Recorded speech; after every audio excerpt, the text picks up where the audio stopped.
Hey everybody, this is Silverspook, and this is the Silverspook video about de-generative AI, cyber slash bio hazards, and how um, the rat monstrosity in peer-reviewed science, and how such science and knowledge is generally being irreversibly corrupted. So yes, if you had not heard about it yet, this is a real. This picture here, that screen grab, is a real scientific illustration that was generated by using an artificial intelligence program, generative AI, to make a. This is an official, this is like a formal science, peer-reviewed science publication, right? That accepted this. Except many things are happening, right? They accepted this image, which is absolutely anatomically horrifying. It's also incorrect, massively, just completely nonsensical. And this was published in a actual journal, like a science journal, in biology. So like this is the actual science, like what is called the scientific method, what passes for, the body of knowledge. Well, we'll get into where exactly, like because some people will say we have to stop this from happening. We have to limit how much of this misinformation, this corruption of the like when you read a biology textbook, right? You expect to be able to read about, these are plant cells, these are animal cells. The cell, here within the cell, we find the, deoxyribonucleic acid, the, DNA. This is the, part of the cell that where the, the RNA lies. This is how the cell replicates. Like basic biology, right? This is how these are your blood vessels. Blood vessels, transmit blood from the heart, carrying oxygen. Oxygen-rich blood travels to other parts of the body, and the veins, take the blood, the oxygen-depleted blood back to the heart, which then, the lungs operate by, as air is inhaled, the microscopic oxygen absorbing little bubbles, these oxygenate the blood, all the basics of biology. I mean, this is just biology. This all science is being, all knowledge in general, all of obviously academia as well, of all information is currently being massively corrupted. And it's well, some places are stopping it, trying to stop it. Any sensible, reasonably functioning civilization will be, but not so much in places like the U.S. and its friends. They're not doing very much to stop that. That's very unfortunate. So let's look more into this though. So this is Dr. Raven, the Science Maven. So if you look closely at this rat, actually, let me start my chat up just in case. If you look closely at the rat, I don't know. I guess this. I don't think this will get. I don't think this is. I mean, this is a scientific publication. So if anybody says this is unshowable, this is unacceptable, NSFW for YouTube, I'm just gonna say this is published in a official scientific peer-reviewed journal. So you gotta call them up. You gotta call up Frontiers or whatever their name is. Sorry, this computer is having a problem turning on the live chat. I hope that's gonna start. There we go.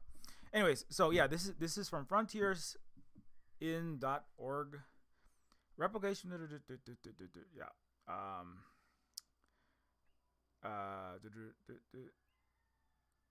images in this article were generated by Mid-Journey. So Mid-Journey is what they use to generate this. Um, um, 1 second here. Yeah, so it was generated with Mid-Journey. Spermatogonial stem cells, isolated, purified, and cultured from rat testes. That is not anything what it is. That's not what it looks like at all.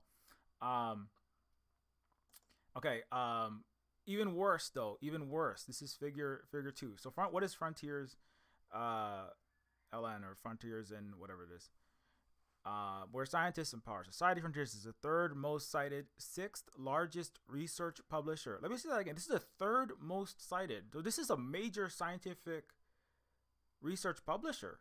This is equivalent of like Apple in computer, or this is like United Airlines in aircraft. Well, I mean that's also a garbage company like Boeing, but I mean we'll get to the corruption of everything, and certainly in the Western world. But this is a major publisher. Okay, they publish groundbreaking discoveries by the world's top experts. Headquartered in Switzerland. Okay, and what they are publishing now, this supposedly scientific journal, right? They are publishing absolute nonsense. AI generated, which is to say, what is AI? What is generative AI, right? Spicy autocomplete, hyperspeed plagiarism software, and knowledge, information, history, and culture corruptor. That's what it is, basically. But the other thing is that not only did it generate that like horrific, like Umbrella Corporation couldn't have Umbrella Corporation from Resident Evil, or like the sinister underground U.S. government from Fallout 2 doing genetic and radiological experimentation. They couldn't. Umbrella and the most horrible dystopian, corporation couldn't have come up with something more monstrous than that. I think they have topped the charts with that. I just made a horror film called The Lone Massacre, and I can't come up with something more frightening than that. Anyways, but the other thing is, it's not just that picture. This is another illustration they used in that official peer-reviewed science journal. Okay, and look at what this is a figure in this science journal, right? Look at the words here very closely. Okay, so you see, I'm going to zoom in so you can make sure you can see that on the screen. Signal, the recitine. Okay, signal is a word. This is not even a letter here. This is horrible. This is like somebody took, SpaghettiOs, right, and they threw them into a blender, and bits of letters were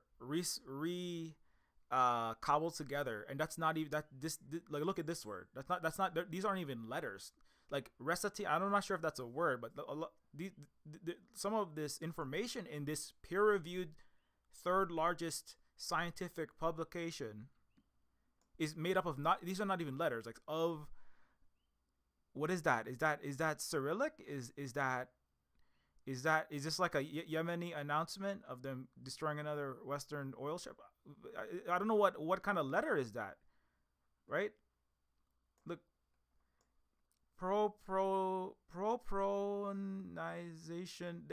Why is the kerning and the font suddenly changing mid word? What is happening to these letters, right? Look at stats, perflecation.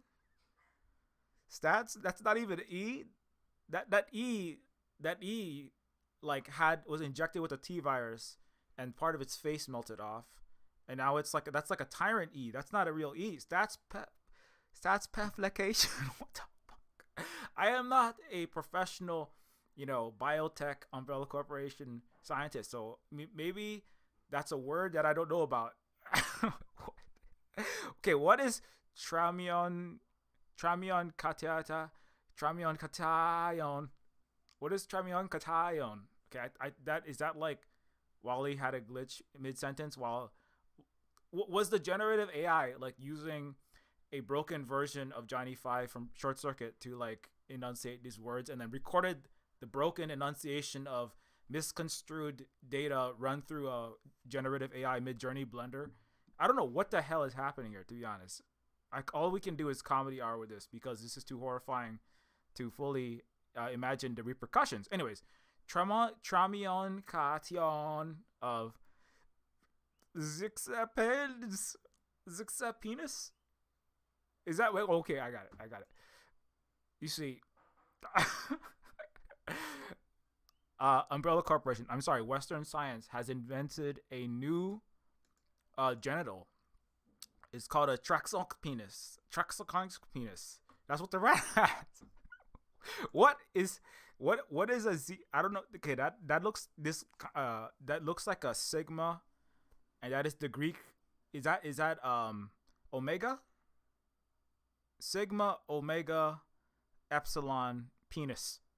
That's what I'm guessing. That's what that's. Anyways, but this is all absolute nonsense. At first glance, right, it looks somewhat like it's a scientific diagram. So the thing is, right, there's a lot of things happening here, right? Number one, right, it looks. This is. I mean, I've probably done like 65 trillion hours worth of stream time and YouTube video time focusing on generative AI over the last 2 years and all the problems that nobody listens to me about despite being the cyberpunk dystopian oracle. Anyways, no, but there are multiple things happening. Number one, right, and one of those problems of generative AI is that it produces, right, it takes actual useful art, knowledge, images, video, like actual scientific diagrams, right? Like somebody fed actual, diagrams of what a rat looks like, ratus and the biology of a rat. They've fed like actual biology textbook, illustrations of, these are the cells, these are the cell walls, right? And this is the mitochondria, and with labels and charts. This is the this is the photosynthesis process where the glucose, is formed using sunlight and chlorophyll, converting,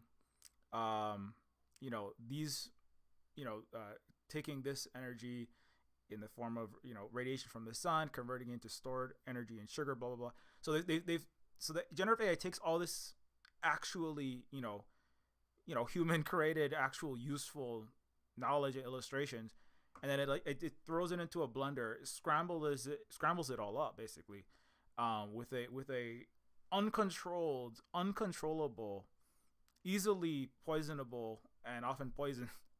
It's basically auto poisoning, but you can poison even the massively corrupted, spicy autocomplete, Mid-Journey, ChatGPT. There's a new Sora algorithm. All of the generative AI is basically is doing very fallible pattern recognition, right? And it's blend. So when you're doing scientific, it's like, I don't know, this doesn't seem like it needs to be explained, but when you have the third largest scientific journal, Frontiers based in Switzerland, literally publishing this kind of stuff, I guess it has to be explained, right? There's like it's almost like incomprehensibly idiotic that this has even happened. Incompetent is to begin to describe it, but I think but part of it is that a lot of it is the allure of generative AI and the marketing, the propaganda, which is to say the propaganda and the brainwashing, because that's what marketing is, around ChatGPT, OpenAI, these multi-trillion-dollar latest, Wall Street pyramid scheme, that has even worse effects than, in many ways, worse effects than the crypto pyramid scheme and the NFT cyber hazard monstrosity. The right click that was easily defeated with right click save as. Right now, the thing is, the generative AI is worse in many ways than either of those. Although they had massive contributions to the carbon budget, wastes of, they're creating massive waste of electricity and computation cycles of a lot of computer hardware. But this is far worse in many ways. The generative AI, cyber biohazard, because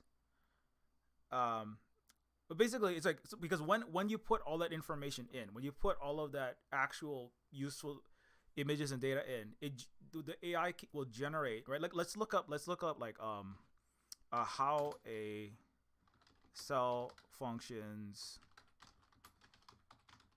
right? Like what does an actual textbook look like? You've seen this before, right? Everybody has to take, I think in the US and Europe and Canada, you have to take biology, like at least 1 or 2 biology classes in high school. I had to take in college. I had to take as well. Let's look at like a normal illustration, right? And the thing is, this is a worksheet that people would use, right?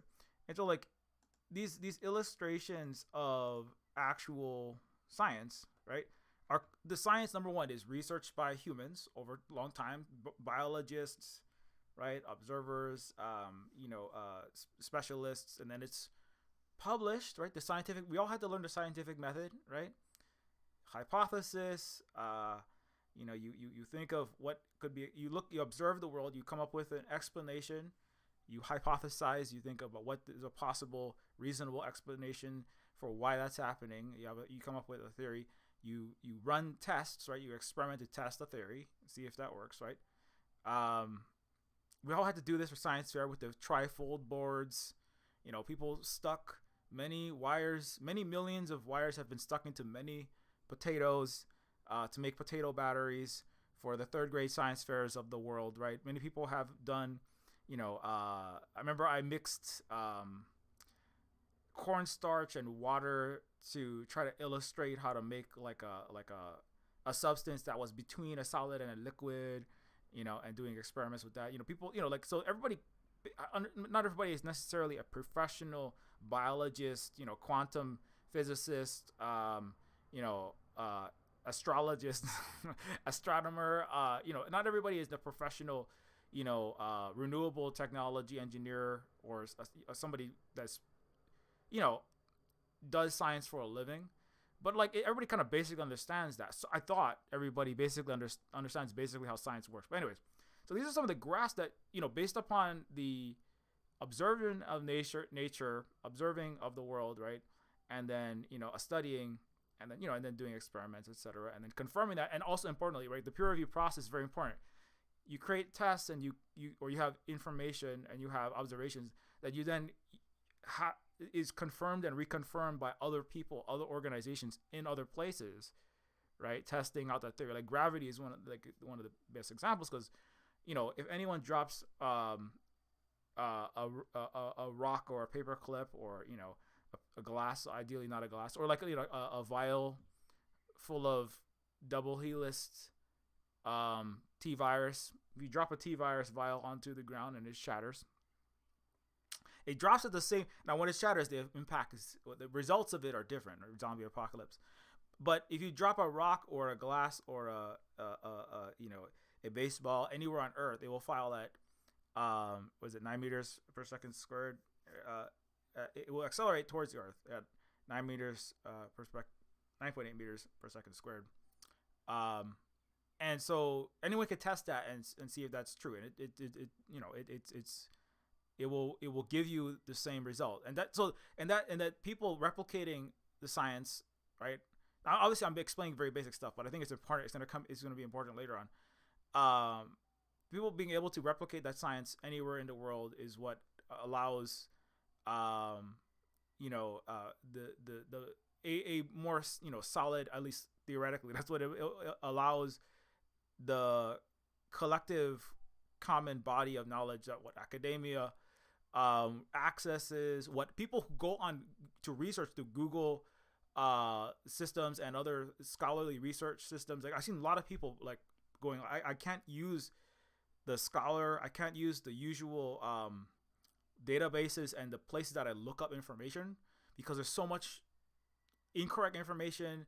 A lot of it's AI generated nonsensical information. I'm talking about biology, engineering, computer science, all kinds of fields, like important fields, medical science, nanotech. They're like, I can't use a lot of these because how that, we're talking about billions of people over centuries, right? Accumulating a lot of this information and knowledge and putting it in books, putting it into databases, right? Entering that information into, and a lot of it is digitized now, right? Because it does make it all very accessible in a way that is beneficial, because then we can have billions of scientists, researchers, and humans around the world researching and doing using that information to produce value in the world, like new devices, new medicine, deliver goods and services that people need, right? Like, I don't know, functioning vaccines, medical care for people who have COVID and other horrible illnesses resulting from pandemics, keeping the cars running, keeping the trucks running, with the exception of the cyber trucks don't run because of the same kind of problems with the same kind of rich, greed motivated nonsense that causes generative AI to break everything. Is also why Cybertrucks are rusting to crap right now. Designed by similar levels of competence, generative Midjourney and Elon Musk have about the same level of competence, and so does Sam Altman and OpenAI. Anyways, these information in this art. Another important thing to point out. Just I'll turn this off for a second in case people just showed up. We're talking about degenerative AI and the cyber biohazards therein. But back to this plant cell structure and animal cell structure. We all remember seeing this, I think, in grade school, right? The vacuole membrane, the chloroplast, the smooth endoplasmic reticulum. If you got this, if you get like an 8 out of 10 on this, then you pass the class and you don't gotta, you get to go to recess and play dodgeball. Well, you don't get to play dodgeball anymore, but you can do things far more dangerous than play dodgeball because there's too many lawsuits running around the naughties. They banned dodgeball at my old school. But you can do something far more dangerous in school, despite not being able to play dodgeball. Something far more deadly, which is breathe other people's unfiltered air. Third graders all having chronic brain damage and getting strokes and heart attacks at the age of 7 and 12. So actually, like the dodgeball, I don't think dodgeball has killed anywhere near as many children as breathing other unfiltered, unmasked children's air as everyone is forced into classrooms unmasked. That's another piece of disinformation that doesn't even need generative AI to mass disinform people, but it is certainly going to be helped along. It's in many ways the normal Western brain damage of just existing in a disinformation based capitalist society is bad enough, but then you add COVID neural omeletification of minds, because that's what COVID does to brains. And then also, and then you add generative AI. You have like 3 layers of catastrophic corruption of human minds and digital minds, right? That is to say, information systems, servers, databases. It's very unfortunate. So that's why I call it a cyber biohazard, because it's both a hazard for the poisoned, just malicious digital minds of OpenAI, ChatGPT, etc., but also the human minds are also being broken in many different ways. It's really like it's a time where we have to be using all the protection we can possibly get, including masks, HEPA filters, whatever, and pharmaceutical and non-pharmaceutical measures to protect against this, and also not using filtering the generative AI particles, like so much COVID, out of your media consumption if possible. They're trying to make it as hard as possible, right? It's like shoving AI generated live stream video down your throat, which is what they're trying to do with that new. They just OpenAI just launched that new. What's it called? Sora. Is that what it is? Yeah, Sora is trying to shove live AI generated video, text to video down your throat. So you, in the same way that schools, offices, and workplaces and airplanes are trying to shove SARS-CoV-2, Parola strain brain damage and body damage into your mouth hole and nose holes, right? So it's really, I mean, I'm not joking about it. It's a cyber and a biohazard that's currently hitting everything. But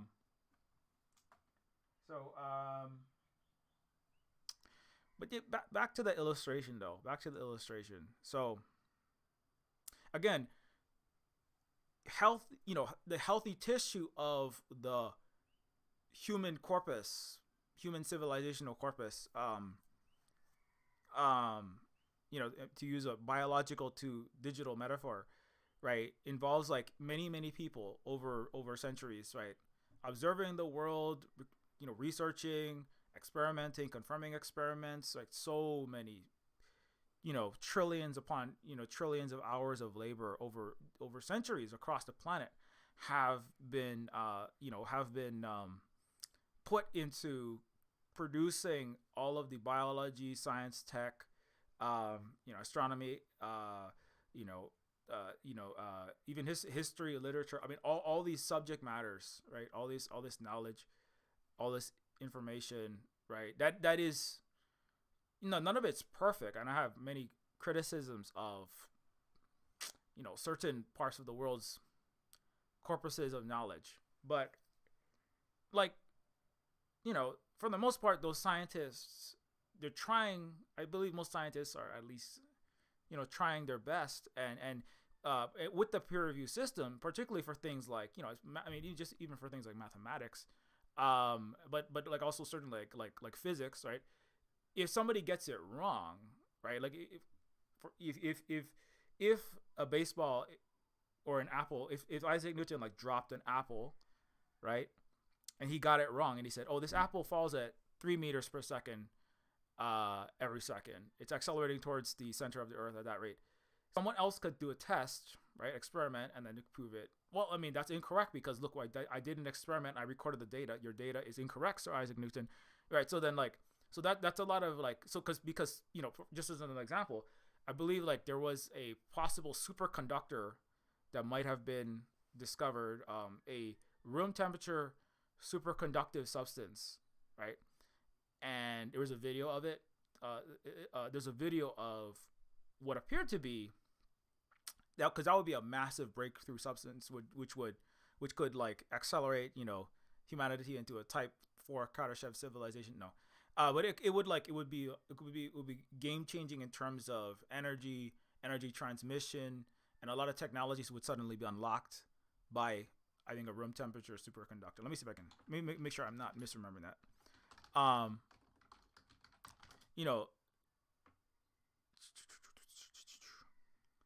Yeah, room temperature superconductor. Yeah, address global energy challenges, enhance computing speed, enable innovative memory storage devices. Yeah, so I'm pretty sure there's a video of this. Okay. Yeah, this is the video there of a room temperature superconductor that was shared around. That's not it, but there was one. I don't believe that they have one yet. Yeah, it's still hypothetical. But anyway, long story short, so somebody posted a video of that. Other labs around the world did tests, and they found that, well, this is there were other scientific facilities were unable to replicate the results, right? They couldn't, and so it was shown that, okay, that's not it, it's like what they had achieved was close. It was getting closer, right?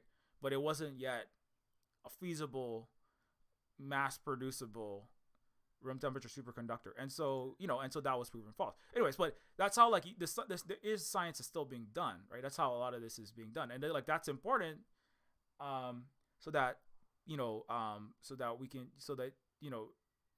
every because it's one thing for people to share all kind of nonsense on their Facebook about election or what they think about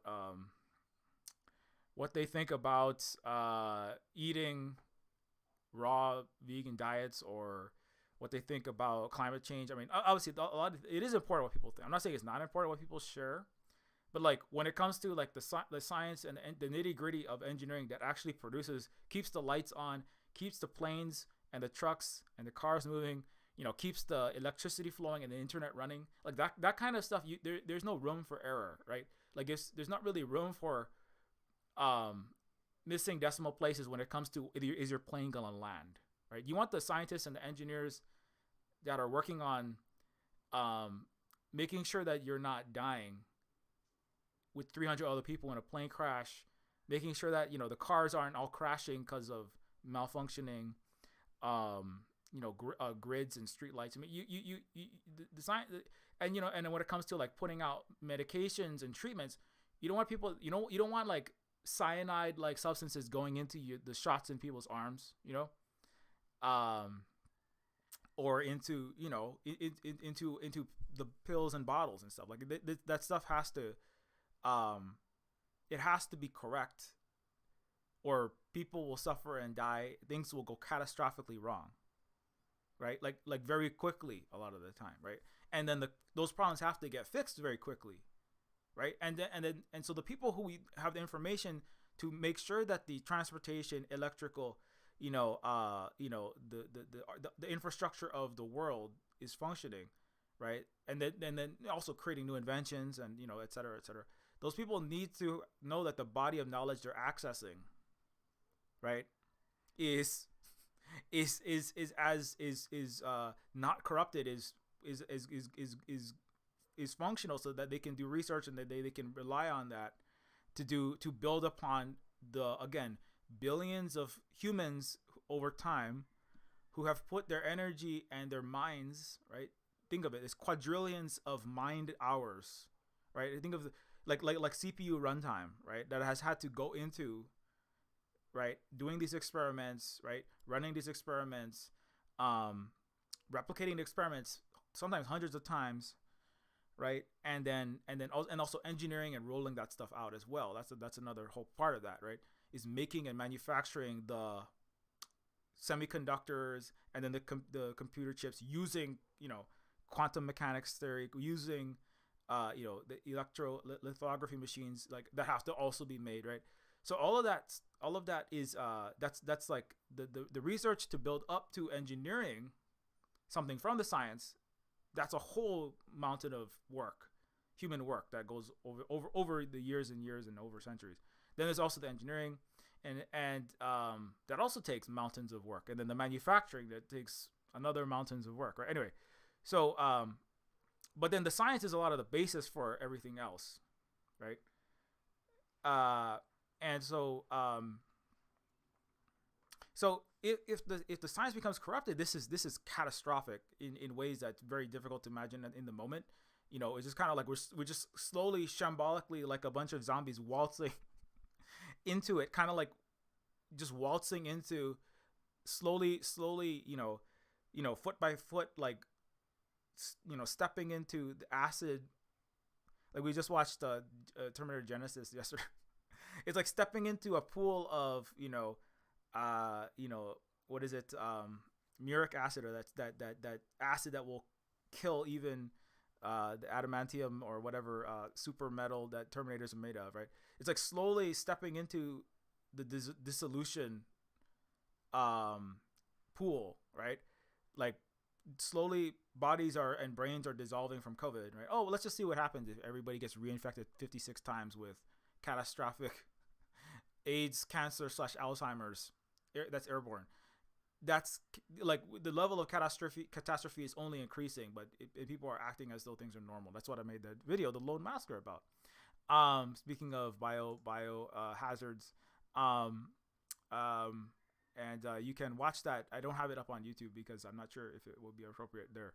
But anyways, but we're also waltzing into a digital COVID, which is to say mass disablement / destruction of the digital and general knowledge base, right? Not just individual minds are being destroyed, right? Like I already said with COVID, as the neurons fuse together into clusters, misfire synapses, and the synapses pathways collapse and brain cells themselves just die, along with aneurysms caused by the mass microclots that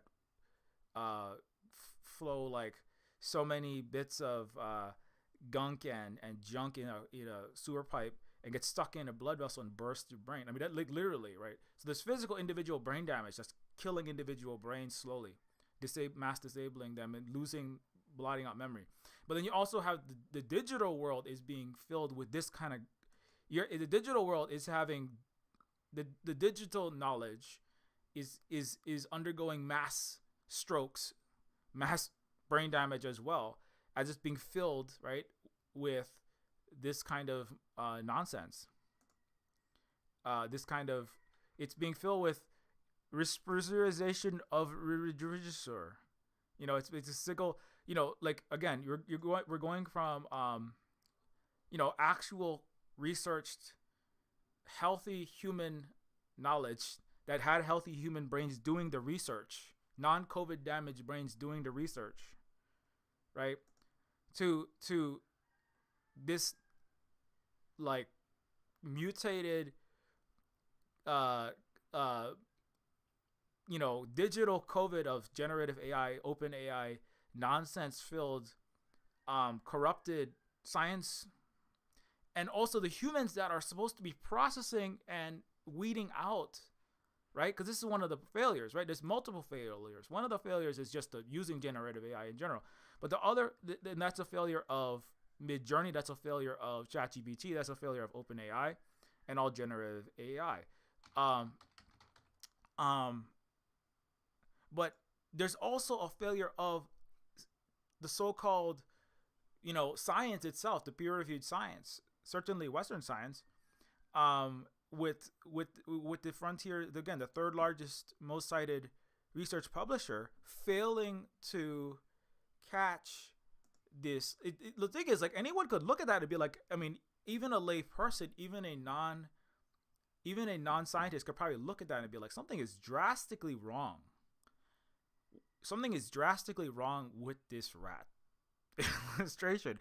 Unless this is literally Resident Evil 9. You know what I'm saying? Unless this is literally like, is Dr. Birkin coming back to, inject rats with the G virus, or I invented the H virus for the lone masker. Since I keep bringing it up, I'm gonna briefly segue into my homemade advertisements, because I don't get paid to do these videos except through Patreon. We don't have corporate sponsors here, but I did a video called the where is it? Yeah, the Lone Masker, which is a short 5-minute film / pandemic. It's a pandemic PSA / horror film. Actually, I'm just gonna play this little clip from it right now, since it is directly relevant to this. Okay, here we go. Let me see your smile. Take off that mask. Everything is normal. Go back to normal with us. Everything is fine. It's just a little cold.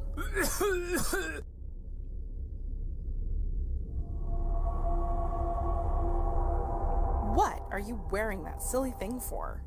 We're not in a pandemic anymore. That mask will hurt you. I got RSV, measles, and tuberculosis. Yeah, that's totally normal. I've been sick every week this year. Yep, that's normal. My wife is bedridden and I can't remember words. Oh yeah, that happens to everyone. My 7-year-old had a stroke and can't walk. Yeah, mine too. Nothing to worry about. What happened to Lisa? I heard she passed on. Nah, she's just being a weirdo and working from home. She's missing the parties and this great company culture. Nice forehead. What are you afraid of? Come on, lose the mask. You're gonna be a loner if you keep that on. Why are you making it awkward?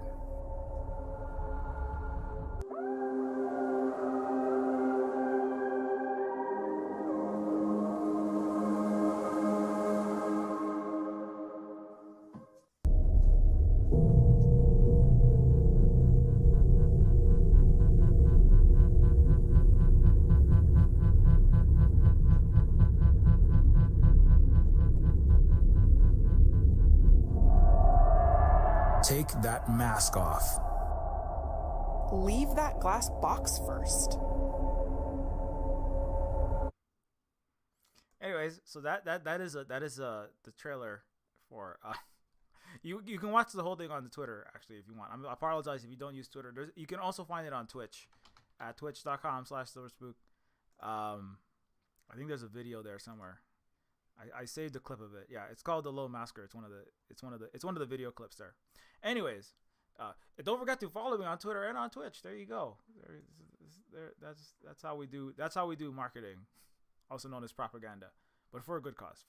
Anyways, but yeah, The Low Masker is a video about obviously the pandemic and the biohazard that we're currently in and the normalization of the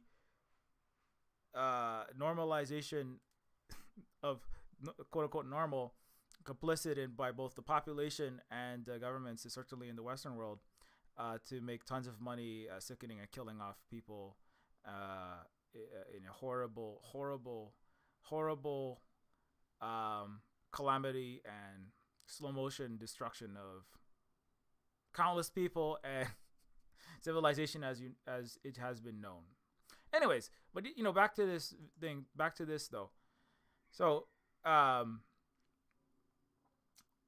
with De-Generative AI, one of the failures, as I was saying, is not just that the generative AI is producing all kind of nonsense, right? But that the peer reviewers, the publishing is supposed to be weeding out, it's supposed to be filtering through that which is unacceptable, and then gatekeeping and in a sense of like not allowing incorrect gobbledygook, not allowing incorrect, not allowing invalid, not allowing false information to be put through, particularly into these like scientists journals that they need to be using, right, to further their own work and do research for their own work, right? I mean, what is the equivalent of this? I mean, this, I mean, it's the equivalent of like, the water supply that everyone is drinking from, like the people that need to, the boards of water supply that need to test the water, right, to gatekeep the water, right, to make sure that the water that is going into your taps, right, is not filled with cyanide, arsenic, lead, all kind of poisons. Well, I mean, you can obviously we have some failures in that. In the Hawaii, the U.S. spilled jet fuel and they let everyone drink that lead, chromium-6. I mean, there are many failures obviously already in making sure water supplies are not polluted, especially in poor and non-white communities in the Western capitalist colonialist world.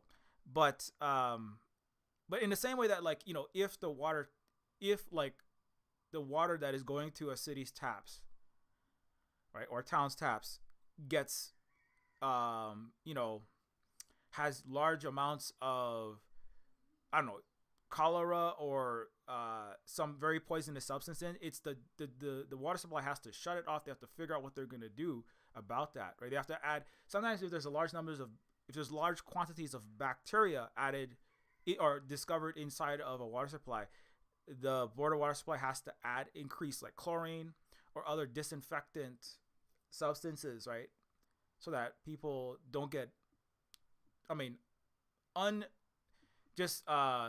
don't get as sick as possible, right?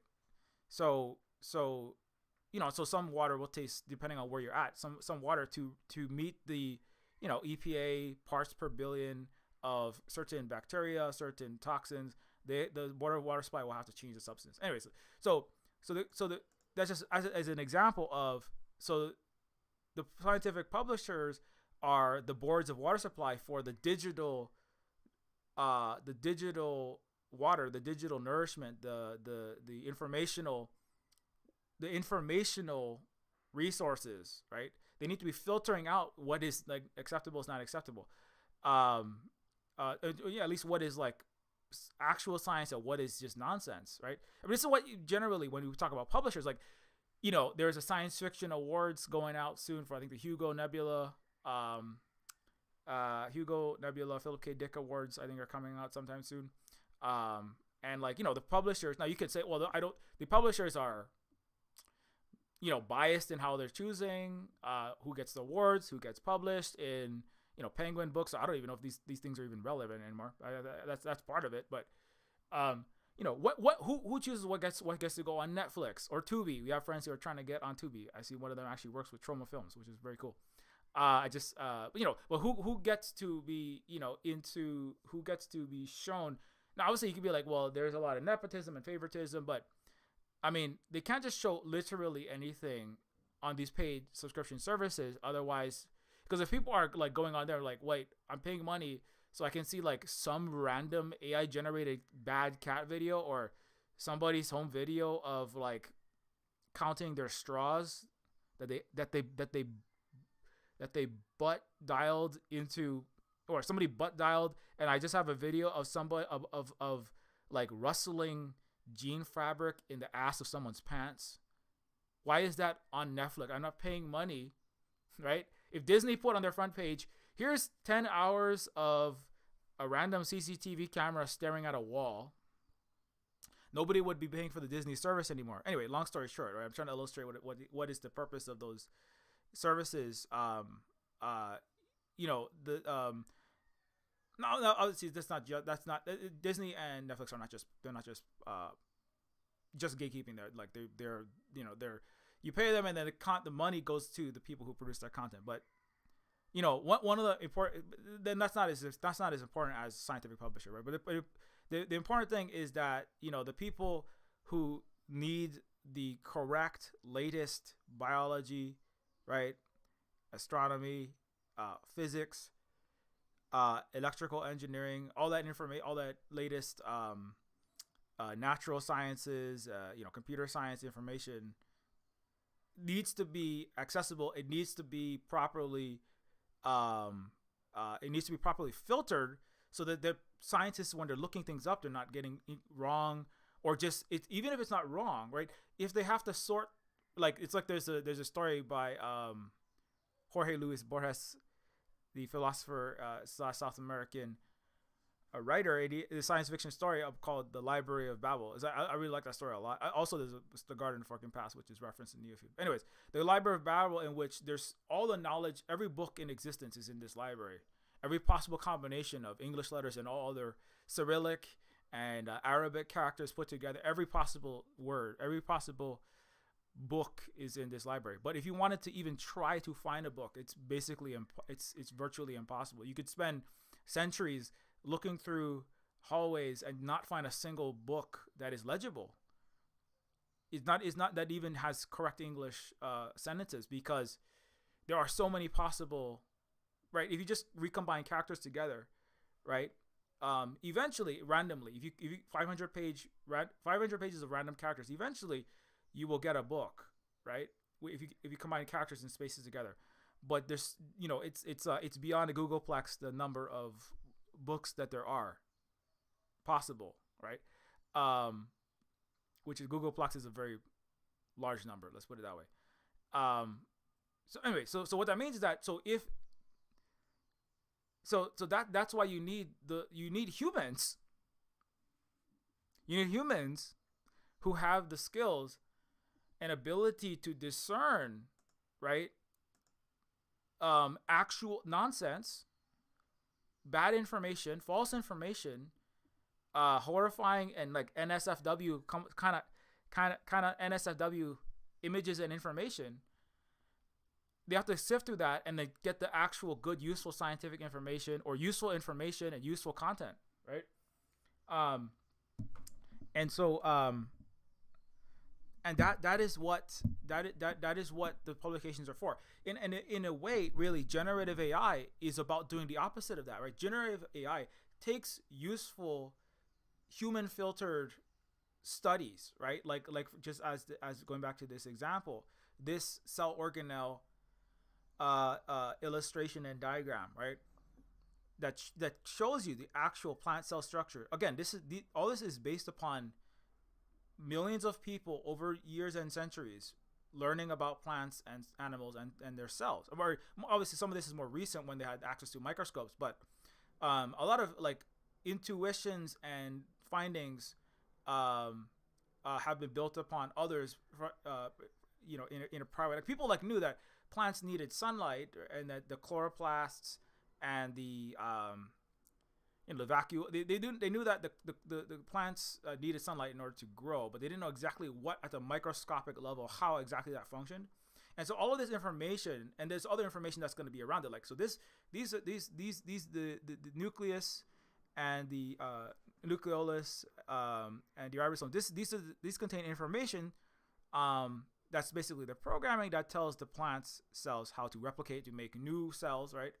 And these other areas, the membranes, the wall protects the cell from outside agents and keeps it together, keeps all the parts inside, so that's a bit firmer. Anyways, so people had intuitions about how life worked, and then they were discovered and refined through much experimentation and much more observation and many more tests and much more research, right? And that has all those humans have produced this information, and the animal cell structure with the mitochondria. The mitochondria is what's being destroyed and disrupted in human bodies who are infected with COVID-19, right? It's part of what causes the long COVID, which is very similar to the chronic fatigue syndrome and ME/CFS, right? And so scientists who are trying to work with study COVID-19 also need information like this, right? So they can properly do their own research and try to work on treatments and cures and studies to show why we shouldn't be getting reinfected 57 trillion times with COVID-19, right? Because it disrupts all of the, or many of the parts of the cell. One I know guaranteed is being disrupted is the mitochondria, but also the cell's ability to use energy, cell's ability to and particularly white blood cells and the T cells' ability to fight infections is reduced. And so that's all that information, right, is all like what white blood cells are, right? How T cells target invasive viruses and other foreign entities, right? That's centuries, that's billions of people working together scientifically to produce that research, right? That has its own separate, white papers and diagrams, right? That need to be accessible to the doctors and to the scientists, right? So all of this is, I mean, in one sense, like obviously this piece of paper was not made by billions of people over centuries, right? This you could print this out in about 3 seconds, depending on if you have a DeskJet, 865 or a MG2527, HP printer. You could print this out in 2 seconds, right? I mean, you could replicate that, but to actually piece together this knowledge and also a human illustrator had to put together these diagrams also, right? Or human illustrator or illustrator. So this also where generative AI art, right? So generative AI art is a problem. A big, because some people actually were talking about, some people commented on this and they said, well, it's just faster, if I want to make a rat testicle diagram or any kind of art, it's just faster for me to tell ChatGPT or tell Midjourney or tell, but number one, you're using as much carbon dioxide as like 5 households to make all those images or more. Number two, you're causing massive economic losses to tons of artists who are having their art illegally stolen and used to basically do massive copyright infringement for capitalist horrible entities that all they do is exploit, and they figured out a way to do it faster. It's called high speed automated plagiarism, also known as generative AI. But number three problem with that is that when you use the artist who would, well, one thing is the artist who would be generating these images, right? They're not, so they're obviously they're out of jobs now. Obviously, like, technology does get better, and like there's, you know, like we could find other things for people to do. I mean, at least theoretically, right? But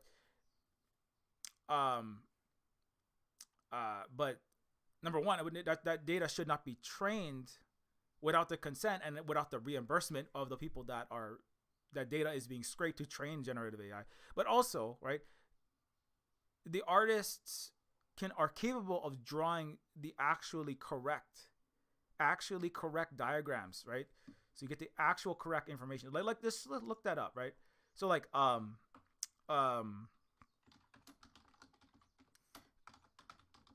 let's just look up a picture, right?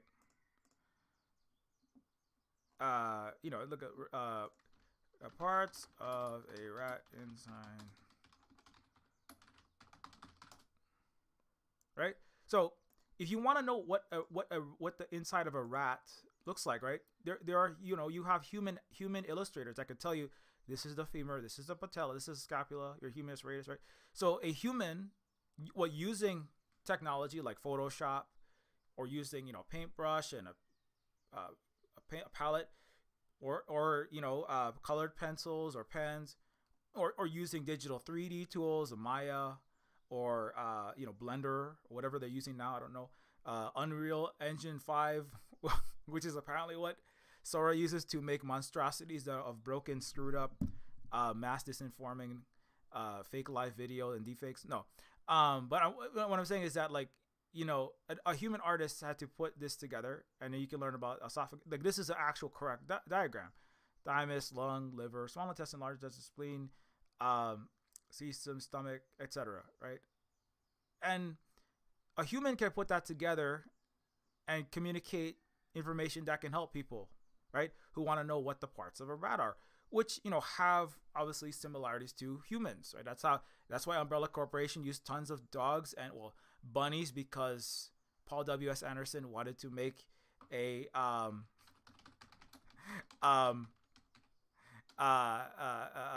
that's that's a liquor. Was it Evil Rabbit, Red Evil? Okay, I'm trying to find Umbrella Corporation and non-evil, horrible, malicious, dystopian corporations need to use animals to do research, because animals have similar physiology to humans, both being mammals, both being covered in fur and having long ears. No, but you know, rabbits and humans and rats have similarities in physiology, and so you know. Well, why do I need to? Who cares about a rat body? I mean, like it's you know, like the research, I think that paper was referring to was about stem cells, right? Because I'm just, this is a speculation, but I think it has to do with research that we're doing into stem cells, which can help with has treatments in things like cancer, and things like you know, curing a lot of illnesses and diseases, and making people's lives better, right? And so that's why, you know, and so you need humans to actually, you know, give you the diagrams, based upon the science. Also, like, humans that also are specifically have skills that have to have some, like, understanding of biology and physiology to generate these diagrams. So they have some science and some art experience, right? That have a specific, and also like textbook illustration skill set, which is its own kind of unique subset, right? And you need to have all of those in a person, like a human artist that you have to pay money, because they need to have a roof and food and maximally clean water with as little T virus and as little arsenic, jet fuel, and COVID-19 and cholera in it as possible. But public health is apparently a figment of the imagination nowadays. So welcome to drinking typhus, cholera, and tuberculosis water. I know tuberculosis is airborne, but anyway, that's information.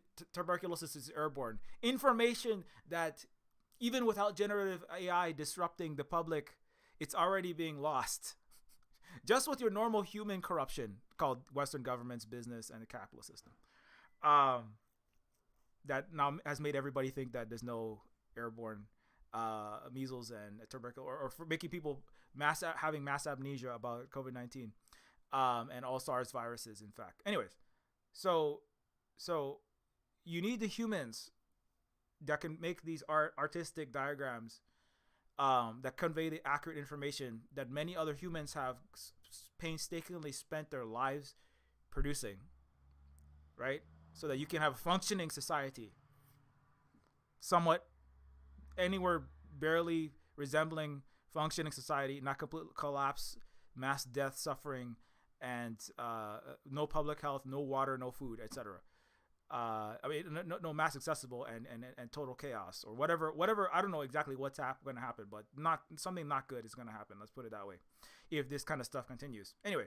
So you need the people producing the art, producing the diagrams for science. It's not just like, this is like, not to say that producing like fantasy art and science fictional art and 3D, monsters and goblins and robot space invaders and their space battleships is not important.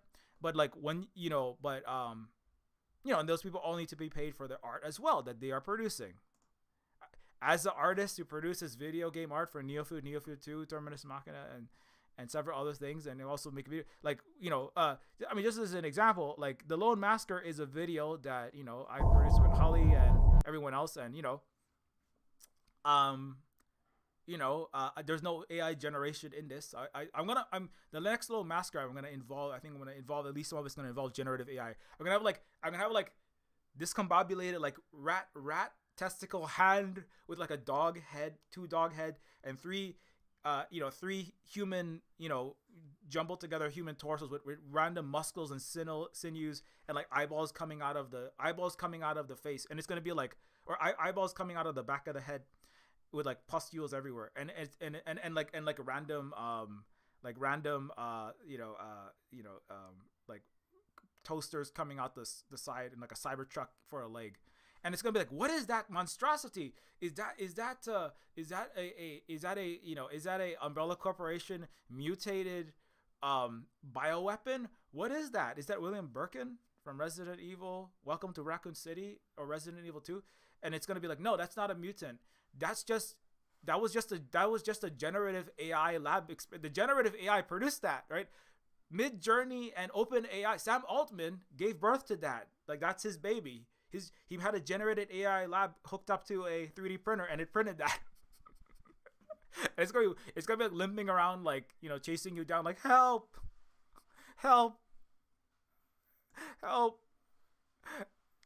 my testicles are 3 times the size of my body. Help. And they're like, I can't help you because you were generated in a uncovid safe AI lab, and I can't get brain damage and die because I'm one of the last 10 people who don't have COVID brain damage, who run the water supply, the electricity, and the transportation grid, because everyone else has been so brain damaged that they can't think straight, and now they're permanently working from home, but they can't work anymore. So they're all moving the same 3 cents around their GoFundMes that nobody can support anymore because nobody has a job. So anyways, because they're too brain and physically damaged to do any jobs. So anyways, if you want a nightmare scenario, that's where we're rapidly approaching. So we need the people to generate the illustrations, not just illustrations, but also the text, because ChatGPT is writing science textbooks. Like I put this in Neofeud. I gotta finish Neofeud 2 really fast, because everything I ever say comes true. Like this is one of the repercussions of stuff that's in Neofeud too. And it's like I gotta release the thing faster than I'm making it because it's like all already coming true, stuff that I'm always predicting. But anyways, it just, it is what it is. It sucks. Getting scooped, the dystopian science fiction, getting scooped by dystopian hell reality, sucks. But anyways, but it's gonna happen sooner or later, if you're doing stuff that's accurate enough. Anyway, what sucks more is just living in a dystopian reality and watching it get worse. But humans need to produce the art. Humans need to produce, especially the scientific diagrams, scientific art, and the scientific critical knowledge. The text and images need to be produced by people. People can use digital tools to aid them, right? But people also need to understand that the digital, right? They need to be producing. People need to not be producing this. They need to be producing this, actual diagrams, and this, right? Actual informational, correct diagrams with actual English letters, with actual English letters, not freaking, not English letters, not, where the hell did it go? Keep losing it. Not made up, Greek / Cyrillic letters all slapped together in the blender that is generative AI, right? So because if that doesn't happen, this is obvious. I mean, I can't even. There's so many impacts that this can have. You can play Neofeud 2 and watch society completely collapse as everything is AI generated. There's like in part of Neofeud 2, there's like the generative AI is like there's the generative AI is like somebody is like I need blood. There's a robot security guard that's like we need your blood in order to verify that you are a human being. And then there's somebody, okay, here's my blood. Fine, that's weird, but here's your blood. And it's like, this blood is at 96 degrees Fahrenheit, and it's dystopian because it's still using Fahrenheit. Everybody's using the imperial measurement.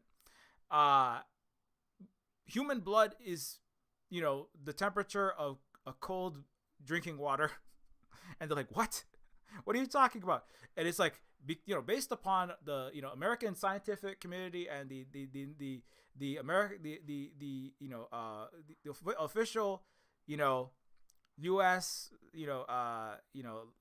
Academy of Sciences, human body temperature is 50 degrees Fahrenheit, right? And it's like, oh my god, the generative AI has like basically has taken all of reptilian and mammalian data and like just jumbled it all together. And they've been writing and rewriting so AI has been writing textbooks. AI has been writing scientific journals and then reading them back and then writing more and then reading them back because all the humans have been so incompetent. The capitalists have fired all the competent scientists. This is another important thing, right? And after jumbling that up, all of the science is completely corrupted, right?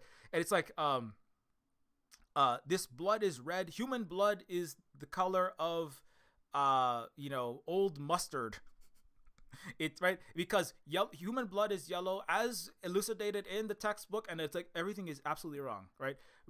Like lizards have 8 tails and fluffy ears, right? I mean, but the thing is, this picture is literally doing what this not just this picture, the scientific journals, the tech billionaire corporate open AI money making civilization corruption machines like open AI and the scientific so-called science publishers together are doing what I've already predicted. Sadly, it's way ahead of schedule because Neofeud 2 is supposed to take place at least like 50, 100, 120 years in the future. So they're already doing it like 5 seconds later. Like, this is the problem with this. I write something down and then the US and the West, they're like 5 seconds later, they're producing the most outlandishly bad future I can imagine as a cyberpunk dystopian science fiction writer. 5 seconds later, they're making it. It's just you're making my job so hard. Stop making giant rat mutant nightmares 5 seconds after I write about it. Can you give me at least 5 years? Give me like 3 years. Can you give me till like I put my goddamn game out? I know it's taking anyway. Okay, so but yeah, no, there's another point though, right? That I wanted to hit on. It was that the publishers, the publishers are missing. The publishers are failing to correctly publish, or failing to weed out the good information from the non-science or just gobbledygook. It's not even difficult to figure this out. That this is nonsense. Anyone who knows what rats are, have you ever seen a rat? Or are all of the mammals dead in Switzerland? Because I don't know. Has the North Atlantic current already shut down? Is Europe like colder than the Antarctic already? Have I missed that update? I check Twitter every 5 seconds because my brain is hacked by that brain damage causing thing. But speaking of corruption, I'm pretty sure that the North Atlantic current hasn't completely collapsed, turning Europe into a cryogenically frozen wasteland with no mammals. Okay, so unless Switzerland has no mammals in it, they have no mice, they have no rats to eat their Swiss cheese holes into, because that's how Swiss cheese is made. They take a bunch of rats and mice, and then they throw them into a big block of cheese, and then they tunnel a series. They turn it into a sponge-like maze of holes. That's how Swiss cheese is made. Okay, so there you go. And that's what so I'm gonna get people to stop buying Swiss cheese because you're allowing this nonsense to pass through the third largest scientific journal. So anyways, so either there are no mice in Switzerland, or the third most cited research publisher of science is catastrophically failing to do their job. Right? One of those two things is true. There are no rats in Switzerland. There are no like cyber rats. Can you like put like a Mark Zuckerberg, speaking of dystopian unclone of mammalian or reptilian overlords, nasty people. Can't you put on Mark Zuckerberg's Meta and see like a virtual rat in Switzerland? If everything is frozen and the only thing that grows is like the most hardiest of Siberian cabbage, and then the Swiss are just like eating nematode gruel from Blade Runner 2049 and their own intestines because they've also been zombified from being reinfected from COVID. I just heard they have like a catastrophic. The children are no longer getting cancer treatment because Swiss hospitals have all shut down. But all hospitals are shutting down. So if you get sick, you're fucked now. In fact, if you get sick, you're going to get 25 times more sick by catching COVID and tuberculosis in the average American hospital. Measles is also rampant everywhere. 45,000 cases in Europe. Anyway, random important information aside. Either there are, right? So if like how did you miss? How did you miss that? How did you miss that this is not what a rat looks like? Right? You're supposed to be science experts. You're supposed to be science experts, or you're supposed to be like leading publishers, right? You are making sure that the global, or at least I think the Chinese, Russians, and everyone else is trying to get out of this crap hole.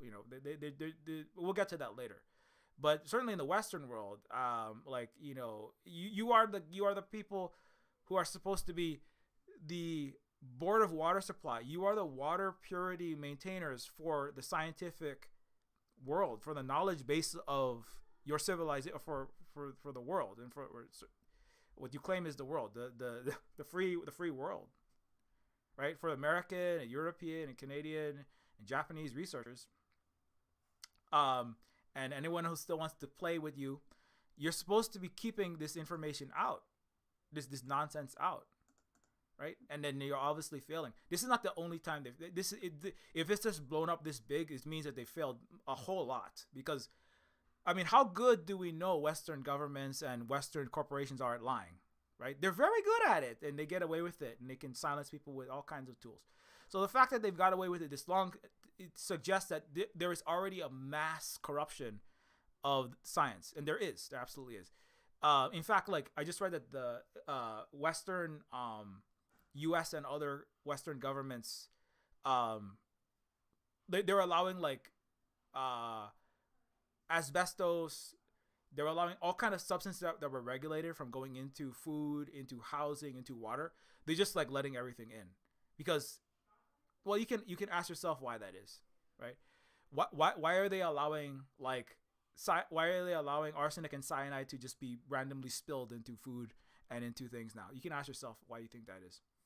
It has to do with the collapse of public health is also, and I also have a video about controlled thinning and the mass, the need to depopulate a society full of upset anti-capitalist people in a societies in the West run by the richest, greediest, most horrible people. They don't want you around or healthy to be able to do any kind of mass collective action against them. So, but anyway, so there's a failure in the scientific researchers. Our twin rabbit, an indigenous anthropologist and scientist, pointed that out. It's important because some people are just saying, oh, AI is bad and generative AI is bad, and oh my God, we just got to get rid of generative AI. And like, generative AI is bad. Yeah. But then also, it's not just generative AI. Many things, there were many separate things happening here. There's a problem with the entire Western scientific, the entire Western science as a whole is broken. Another thing to do with that,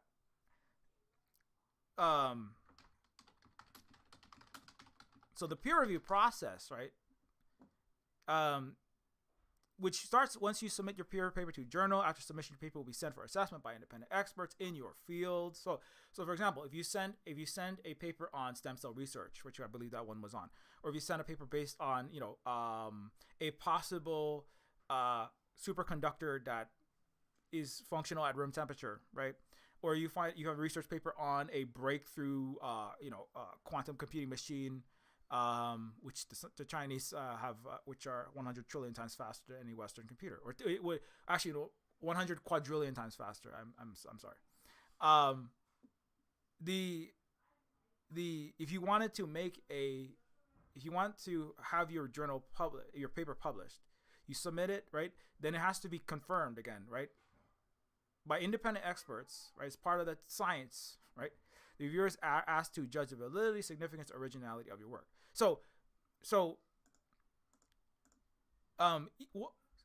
either, I mean, it's unlikely that a whole lot of other scientists, it's unlikely that many independent researchers and scientists would miss the fact that this is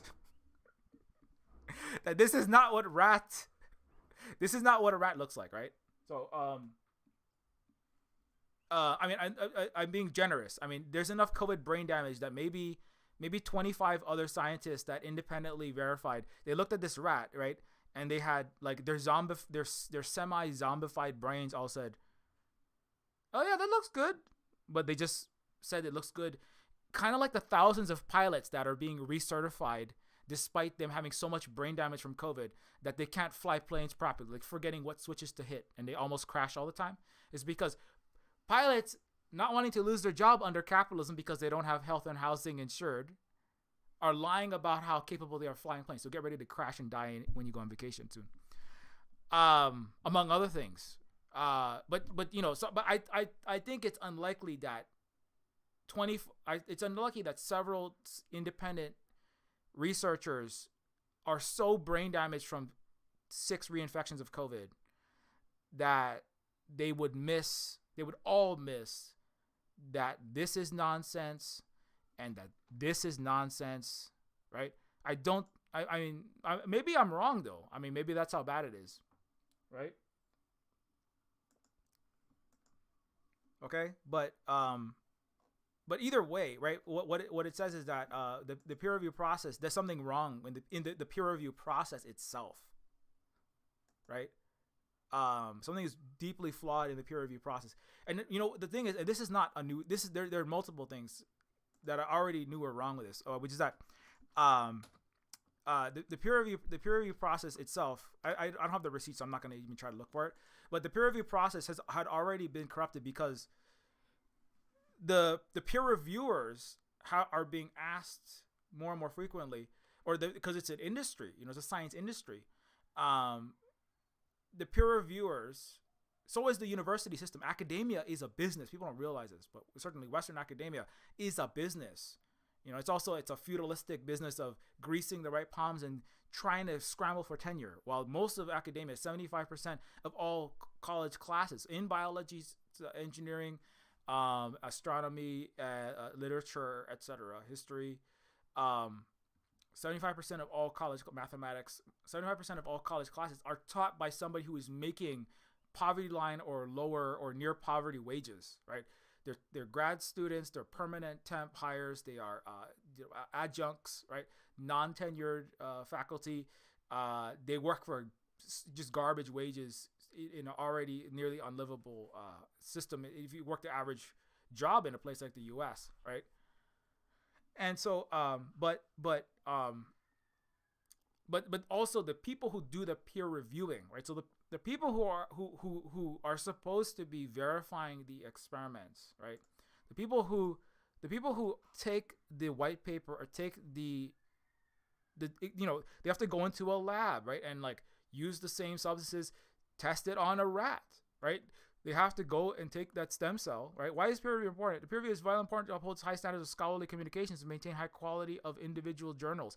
It's important support for the researchers who author the papers, right? So the people who are actually going into the labs, right, injecting a stem cell, a particular kind of stem cell, into a particular rat to test to see if the rat's health improved, if it's its life was extended, or this organ functioned better, whatever.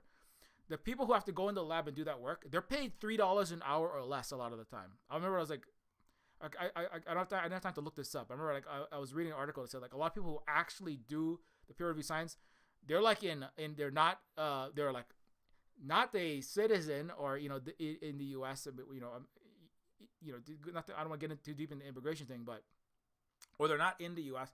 There's someone paid like very little, or badly paid. Maybe they are in the country that is where the science is published, but they're paid like really badly. Similar to what? Similar to the Boeing planes people. Similar to artists, right? Similar to writers and actors who struck this past year in the WGA and the SAG-AFTRA, right? Who they're paid 0 cents or 27 cents for 35 Avatar episodes. You know what I'm saying? Ask Dante Bascal how you ask the famous, right, actors and writers. Speaking of artists and creators that are not being paid, but also the people actually that do the peer review, people that actually do the nitty gritty, the base people in the engine of science itself are being paid as badly as Boeing aircraft engineers and Boeing autopilot programmers, which is to say $7 an hour or less. I'm not joking about that, for real. That's part of why the Boeing planes are all crashing and breaking apart. And they will be killing you soon. So not only that's just the Boeing planes, but also making the U.S. and the United Kingdom has no navy now because all of their ships have either crashed or they're not functional, or the British have literally smashed their opium war vessels into each other, trying to do the opium wars and Acid 3 called trying to fight Yemen, the poorest Arab country, and losing. Anyways. So the pay for all things, making cars, boats, programming, code for even big FANG tech companies people are being paid less and less and less. All the well-paying jobs are people are being fired and let go and then rehired and fired and rehired, and people are like, how come I have all these quiet quitting tech workers who demand remote work? I mean, they don't want to get sick and die from AIDS, airborne AIDS, cancer, and Alzheimer's called COVID, and also they don't want to spend 3 hours of their life maximizing their carbon emissions in a fucking highway, driving all the way to and from work 3 hours every day, losing vast quantities of their life and decreasing their total Gini coefficient of happiness. But also They don't want to be rehired and then fired again, and they're rehired at a lesser wage and then fired again, and rehired and fired with jobs don't even exist, and it costs money to apply for these bullshit non-jobs. They were bullshit before, as David Graeber pointed out, and now they're twice bullshit because they're not even, like people are being brought into work that people are being forced into these offices that are, as I point out in the Lone Massacre. You are being forced into these offices that are horror films. They're plague dens. They're places that you spend around people you hate, who are sexist. People who want to go to the offices are the most cacasoid, the most privileged, the most daddy had a corner office nepo hires you can imagine that want to hang around the water cooler, talk about golf and their yachts that they all bought. And nobody wants to hang out with those kind of dickheads. Especially if you're a competent worker. You're probably not a white cis straight guy. You're like, I don't want to go back to the office. Right? And also they're paying me terribly. They're paying me really terribly. The peer reviewers are actually being paid even more terribly than the average office worker by far. And what does that mean? So that means that the science workers are doing, not because like the people who are doing the lab experiments are bad people, but in the same way that the people who were programming the MAS autopiloting system on the Boeing 737 that's, killed hundreds of people already, they weren't bad people, but they were like, number one, they were poorly trained because they were just hired. They had like 2 weeks of training or less. They just got out of, discount coding school. The cheapest one they could afford because it's, costs $94,000 a year to go to Pennsylvania State. Nobody's going to pay money to go to that to get a job that's not going to pay any money. So you got all these people who have all of this very low pay, very little training, right? They don't have any senior mentorship because the corporations are all firing and the scientific publishers are firing all the senior people because they want to maximize their profits, right? Because science is a business. In the West, whatever you thought it was, it's not really that science. It's never been very scientific. Otherwise, they wouldn't have been killing 2.5 times more likely the black pregnant women in their hospitals because that medical science. Among other things, Western science is. I have a whole 6-hour spiel about Western science has never been very scientific at all, and the hospitals have always killed more patients than they've saved, including now. When you go into a hospital, you're 1 out of 10 chance of dying from a hospital caught illness. So you're healthier if you don't go to the hospital. When you going into the ER can kill you. But that's ascientific. But even with that, the science is now so corrupted that even like basic things, like even like basic biology, basic engineering, basic electrical science, basic stuff, that's all being corrupted. Right, the strength of various new metals, the strength of Linkin Park. I'm sure he works. The remaining members I'm sure work out. I'm talking about this the semi, whether there is a superconductor or is not going to really be, the process that would do that confirming and disconfirming. That's not really happening in the West anymore, right? Or in the parts of the world that operate by this kind of capitalist profit motive, and are so allowed the plutocratic control to corrupt even their basic research, their principal prime research, right? And so the peer review process is already been shredded by that.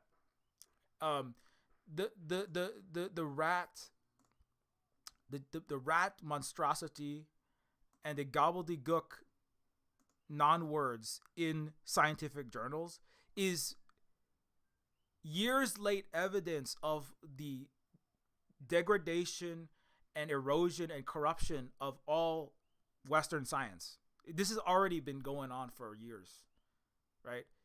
And this is late in the game, but this is now really being shown by the fact that you have the thirdly, right? So that's another problem, which is that the money, the profit motive, and the corruption of, and the payment and the maltreatment of the people that are doing the actual science, like the actual people in the lab coats, the people actually doing that stuff, right? It's not just like, oh, the unskilled labor. Number one, there's no unskilled labor, and also all labor should be paid dignified wages, or people should have all their needs being met. But it's kind of like, oh, well, you're just a tomato picker, so I can pay $2 an hour. I'm gonna call ICE to the, Honduran migrants to pick my tomato because I'm a what? What are you? That you don't need to do essential labor because what? You fill in the blank, right? Because you're a American citizen, like a real one. What does that mean to be a real one? You mean that your skin fair enough? Is that what you mean? You speak good English. You went to a college that costs $200,000 a year and didn't teach you anything. Is that why? Is that why you don't have to pick tomatoes, and you can sit in an office, right, in air conditioned office and have a salary you don't deserve, trying to get poor non-white people to show up and kiss your ass in an office that you're spreading COVID in. But the thing is, right? So the capitalist, maltreatment of the workers is causing the workers, number one, to not take the workers seriously. Number two, they're not as qualified and not as trained as they should be to do the work. Number three, I mean, it's like, right? Think about it, right? Even you if you're being paid horrible wages, right? People like employees will they will like steal from their employer. They will like do the work sloppily, right? They're like malicious compliance. Now, but I'm not saying that the people doing the peer review are maliciously complying by intentionally publishing giant rat testy bogusness into leading Western science journals, right? But I mean, that is certainly a part of it, or it's a partial thing. Like, if somebody's paying you like barely enough to get squeak by, you're like, well, you know what? Screw Frontiers in the third most cited research publisher. Screw this Swiss snobbish horrible employer, right? Screw you. I'm gonna publish giant. I'm putting rat porn on Maine, son. I am publishing your giant rat testes because you pay me nothing to do the core science. You pay me nothing to do core science. And it's kind of like, when if you pay somebody almost nothing to work at Walmart, and people end up living in San Francisco where it's $3,000 average rent, and then they getting paid nothing. They might take home some packs of freaking soda and some stuff might fall off of some shipping containers. Some of the backs of trucks might be losing some boxes of Wheat Thins and Twinkies and great value link sausages. I mean, I don't know. I mean, I don't work there. I couldn't recommend and condone stealing, because that would be a violation of the TOS. But anyways.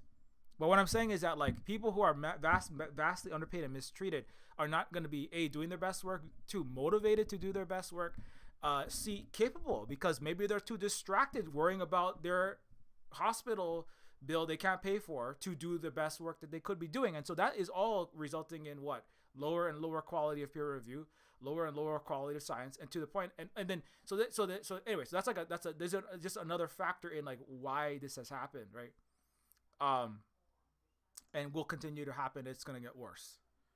And also that's why so science that comes out, like the number one publisher of all white papers is the total white papers.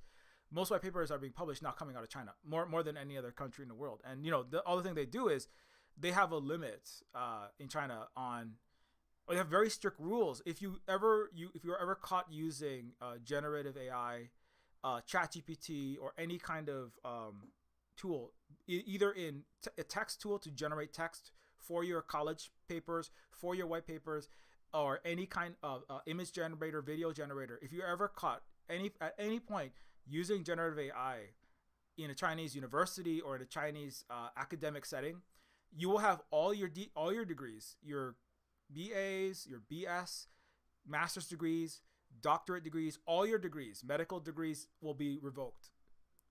So there's like absolute zero tolerance policy for any generative AI. This is very smart. I remember this came out over a year ago. They actually had that. I believe it's over a year ago. The Chinese instituted a policy. Why did they do that? Why would you do that? I mean, now you're starting to see why they might do that, right?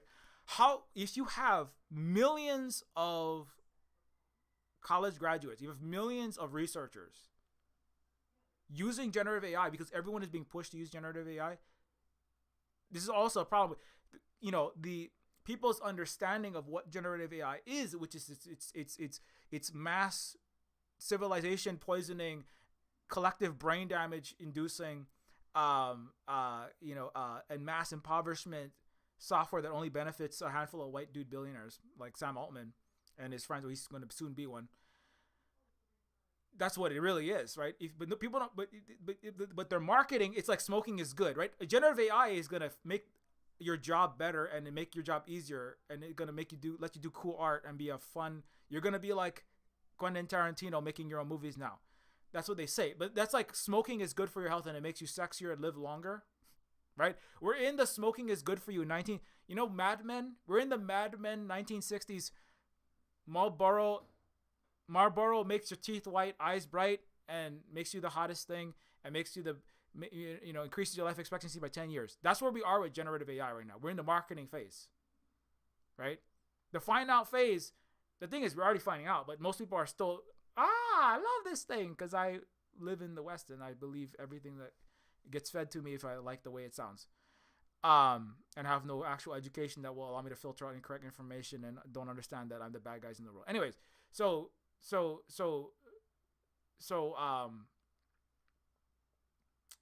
people don't even understand, right? So people like programmers, scientists, researchers, obviously Frontiers LN, the sixth largest research publisher in science, film studios, techs, IT people, accountant. I mean, everyone is trying to use this as much generative AI, Stable Diffusion, Midjourney, OpenAI, ChatGPT as much as possible because they're all being pushed. And people who they're not, they don't really understand what it is. They're just using it, right? But what does that mean? So what that means is it's in many ways it's too late. Once you have smoked tens of thousands of cigarettes, right? You can't take that smoke out of your body, right? This is worse than that in many ways, right? Once you have millions upon millions of scientific articles written by ChatGPT, right? White papers, diagrams. You have millions and millions of these of these publications that are going in that are being written by ChatGPT. Diagrams put out by generative AI like this nonsense, right? Having to go back and weed out the good from the bad, the true from the false and misinformation filled, right? The giant testicle rat from the normal. What did you do with the poor little? What did you do with Ratatouille? What happened to our little buddy? What have you done to our normal paid artist drawn non-AI generated Ratatouille? You turn him into this. What did you do to get, but you see what I'm saying? It's going to take more labor. It's going to take more labor to go back and weed through all of that garbage. This is why academics are saying I can't use a lot of the databases now. I'm trying to find databases, then the Western ones are all broken because they all, it's profit first, profit over collapse of everything and destruction of information in human bodies and brains, right? That's what the COVID, that's what the CDC, WHO, and all Western governments are and businesses are doing, which is let's all take our masks off and go back to normal and die, right? They're already telling you that with their COVID, right? So what you're killing your brain and your body. What does it matter if we destroy all of knowledge and science too? Nobody will be alive to know the science if it's right or wrong because they'll all be brain damaged and dead, right? And that's also why arsenic is being allowed into your water. Because if you die from arsenic, who's going to know? Everyone's dying anyway, and there's no hospital that could even figure out what you died of. Because the hospitals are backed up for a year and a half. If you want to get to see a neuro specialist, you're waiting a year. Do you want to see a heart? You're going to be dead. You're going to be dead from COVID complicated massive heart attacks because there's no heart specialist a year or more out in most hospitals. In San Francisco, I think it's like the average wait is over a year to see many specialists. You're not seeing anyone. Hospital, hospitals should be treated as though they don't exist anymore, basically. Not, I mean, obviously not. They don't fully not exist. Even if you get into a hospital, you will probably die from the hospital because there's measles and COVID in the hospital that will kill you. Do you need cancer help? Most doctors are not going to wear a mask and they're going to kill you. Do you need a nurse? The nurse is probably not going to be wearing a mask. Is going to kill you. Are you massively immunocompromised? You're dead in that hospital. So I mean, number one, you better wear a goddamn mask and protect yourself because nobody else is going to. Number two, they don't I think that the rich are not planning for there being much of a society of 10 years out. That's what this is kind of saying. So but I mean, I mean, obviously, like I don't expect Frontiers to fix that. I don't expect Google and Facebook. I don't expect Biden, Trump, or Donald Duck, whoever gets elected. I don't care who gets elected to president. It doesn't really matter. The billionaire class is going to run shit anyway, either ways. They're not really going to do anything about this, right? But people should know that this is what's happening, and that I mean, I have to go look into it, but that's where that rule becomes important. Like, no using generative AI in Chinese university, in Chinese, in your Xinhua, you cannot be using any generative AI anywhere, because once you begin to poison the knowledge system, it becomes many times harder to even begin to root that stuff out, right? Number two, you normalize people using generative AI to write their papers, right? Even before they have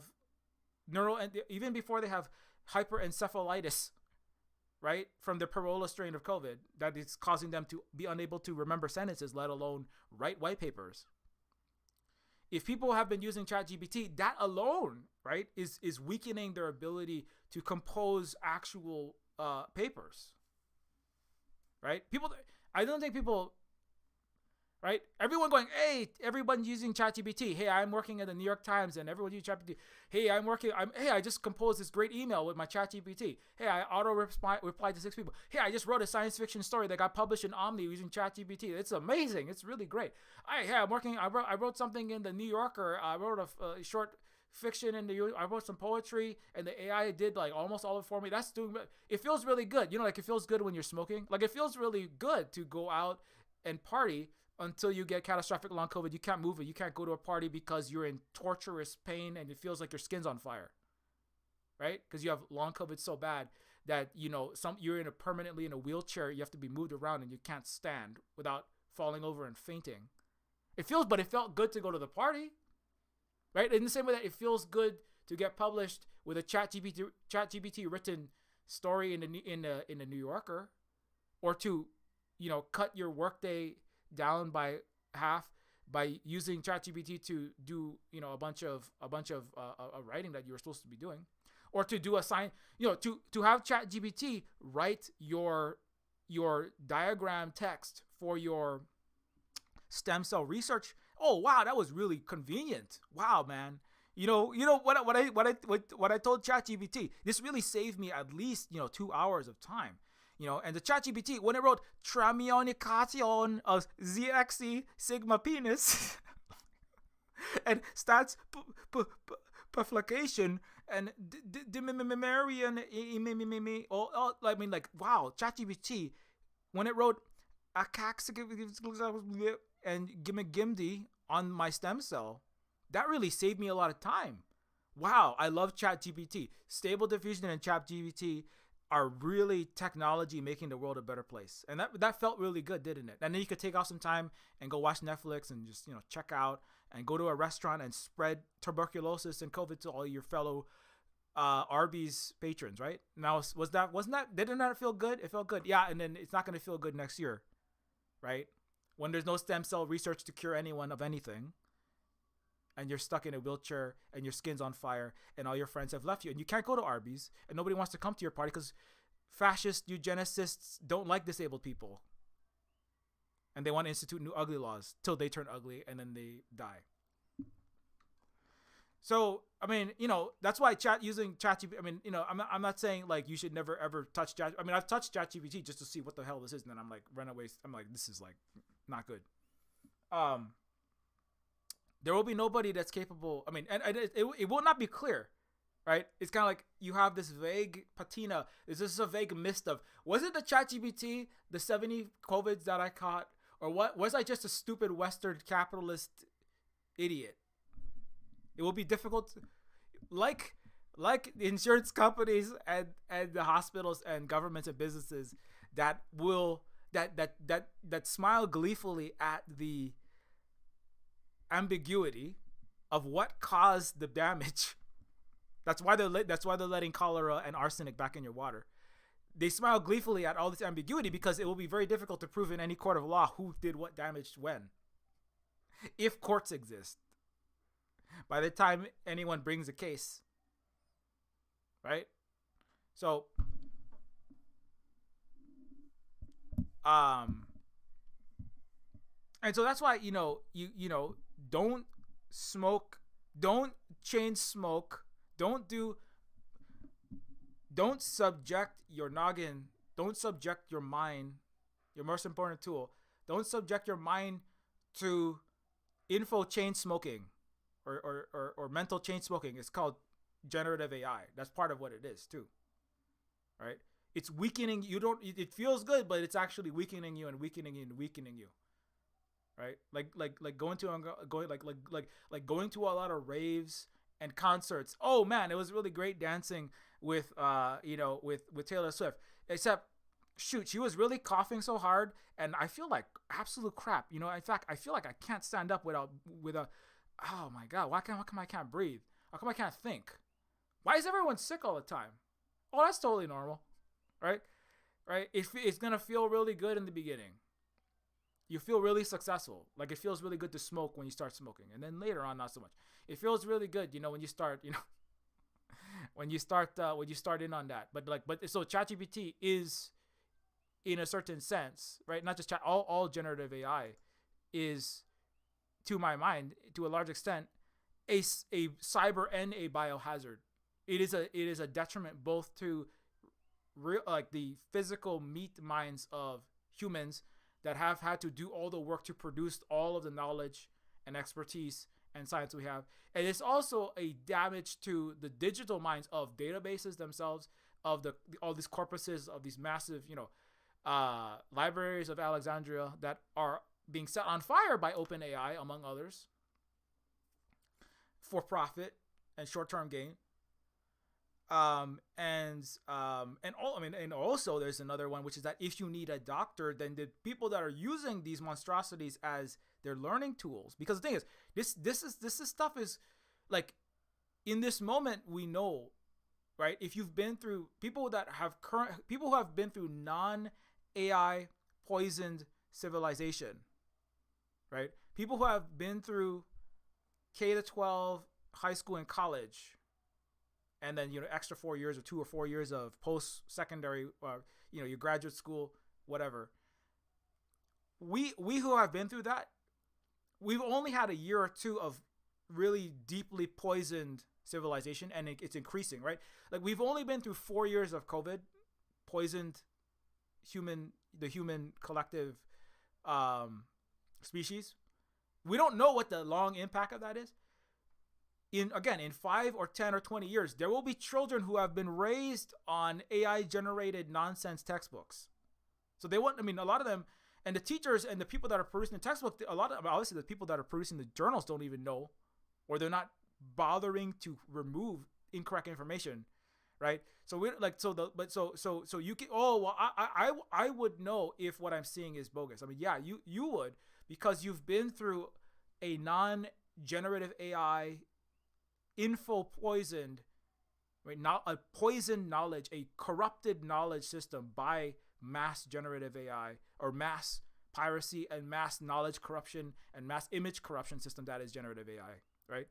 But within 5 or 10 or 20 years, people, like the people who are coming, the children that will grow up, they're going to be in a way worse situation, because they're going to have been raised, right? They're going to be the generation that has been through the parents smoking in front of them, right? They say, like, the boomers and Jacks, they look older at the same age. Like, their skin is worse. It's more modest, more wrinkled, and a part of that is because of the massive ubiquity, constant presence of tobacco smoke in the air of restaurants. Everyone's smoking everywhere in their house, everywhere, and that the walls, the architecture is yellower, in that have survived through that time, but in the bodies are different, right?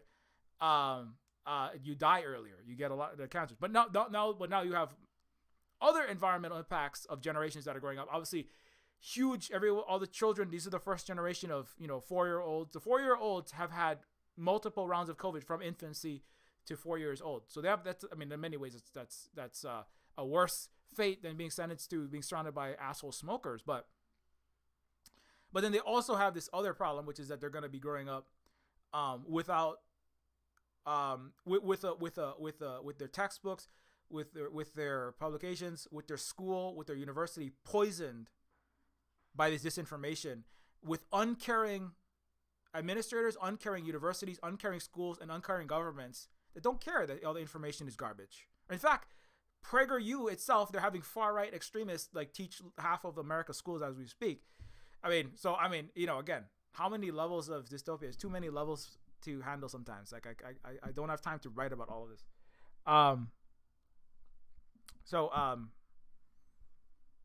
But anyways, it's late, and I think I've covered most of what I wanted to cover. There's infinite amounts. Oh, there's one more thing. A couple other little side things I wanted to cover. So shout out to Raven the Science Maven. Raven the Science Maven. Dr. Raven the Science Maven. Molecular biologist, science educator, communications consultant. Dr. Raven is a goddess. Shut your disgusting mouth, obviously. But Dr. Raven is a PhD, a doctor in specifically specializing in molecular biology, and a science educator and communications consultant. And Dr. Raven is one of many scientists that has pointed out that these scientists use AI images in this paper.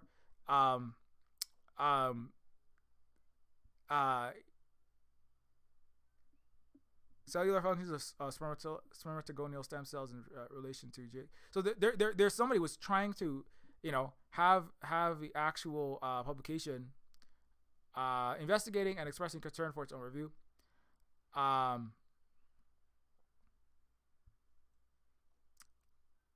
Look at the coincidence. Yeah. So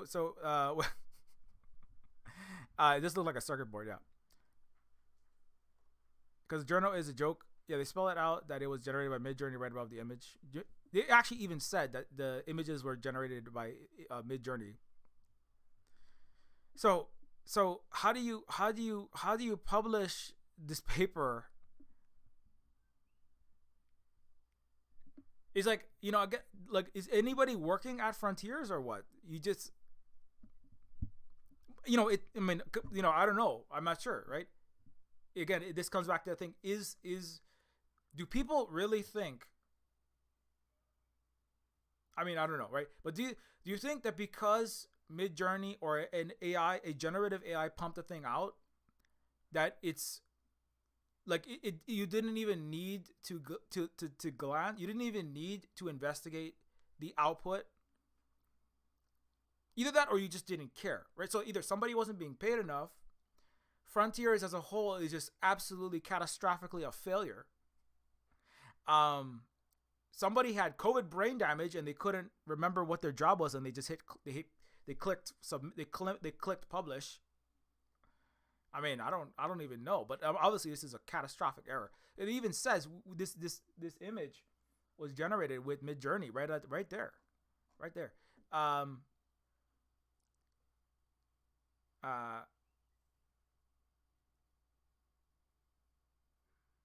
Because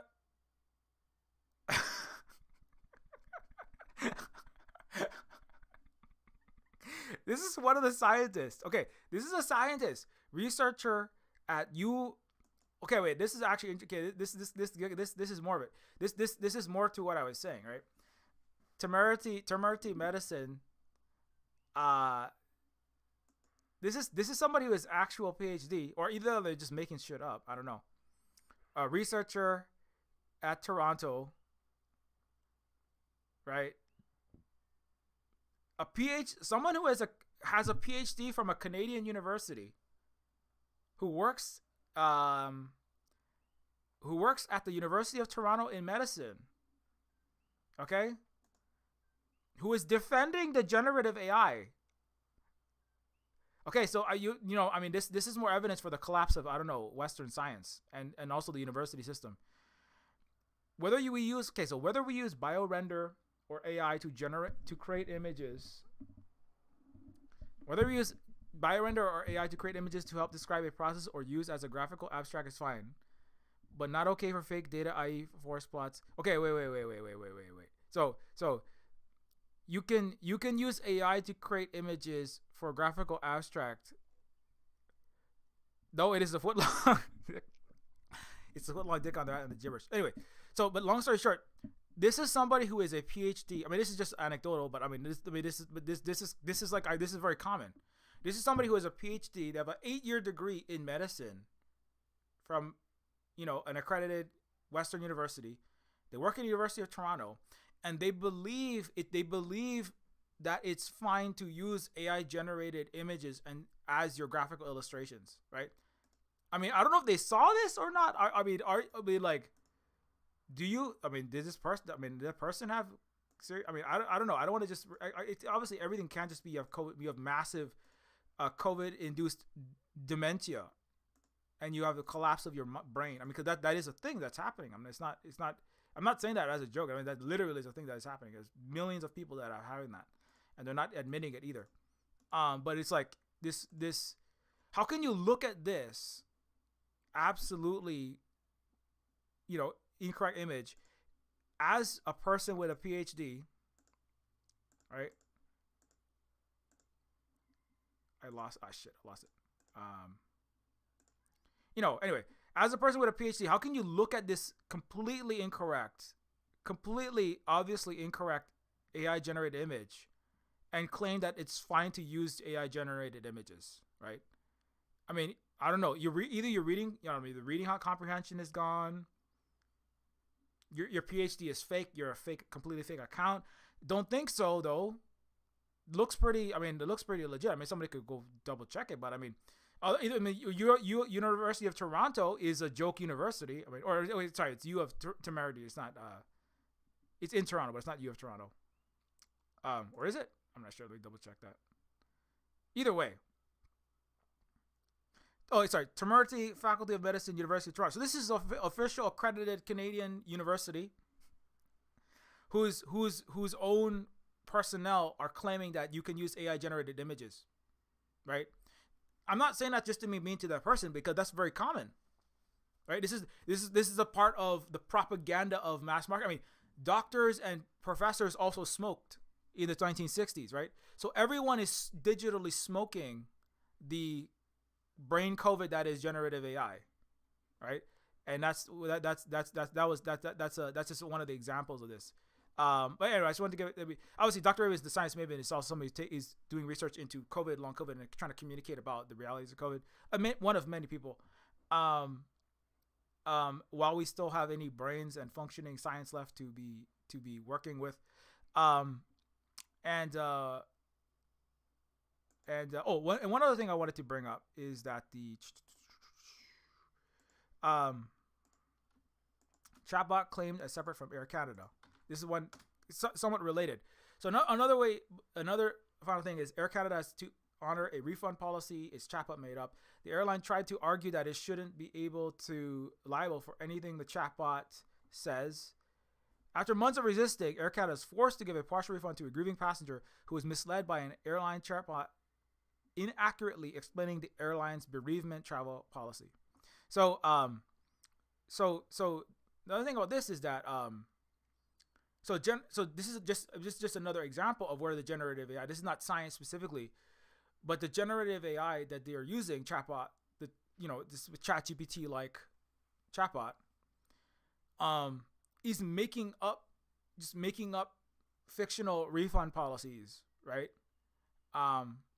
And that it's also hitting the. I mean, obviously, I don't care particularly about giant Western corporations, capitalist corporations in general.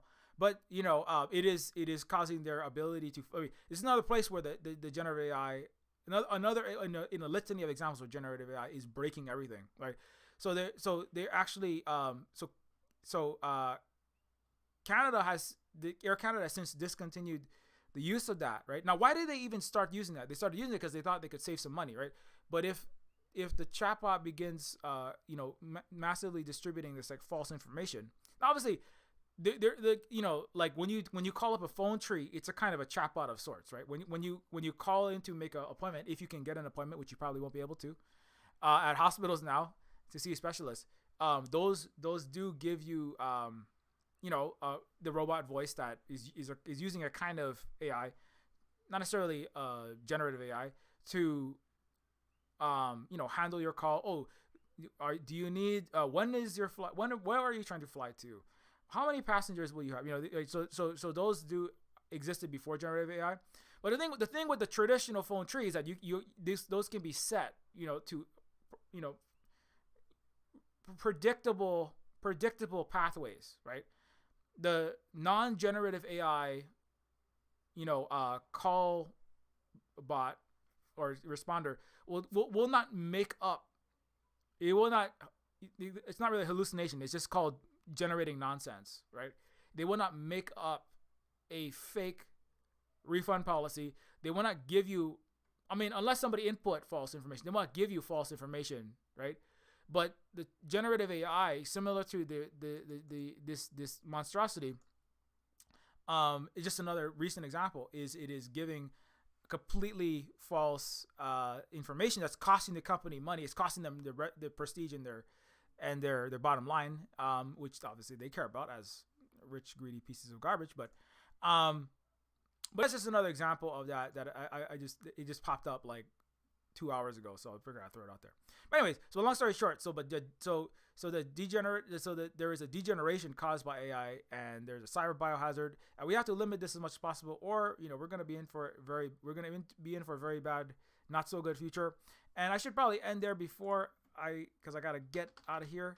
If you would like to support us, if you appreciate the non-AI generated, non-COVID impacted information and education that we share here at the Silver Spook Cooperative, to the best of our ability.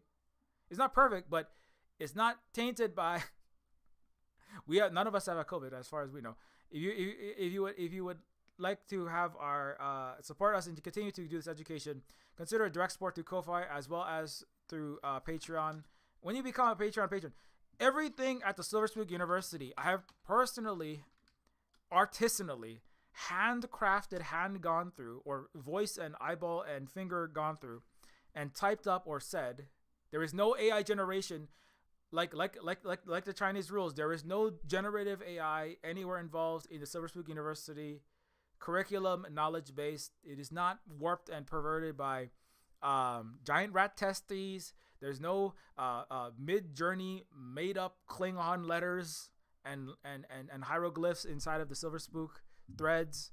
There's no the Silver Spook streams. I mean, maybe I get something slightly incorrect. My green screen doesn't always work 100% the way I want it to, but everything I have gone through all of it. There is no Sora AI generated Silver Spook educational high-speed jet engine decibel not rant but Silver Spook lecture. There are no AI generated Silver Spook lectures where I phoned it in through Midjourney or Sora.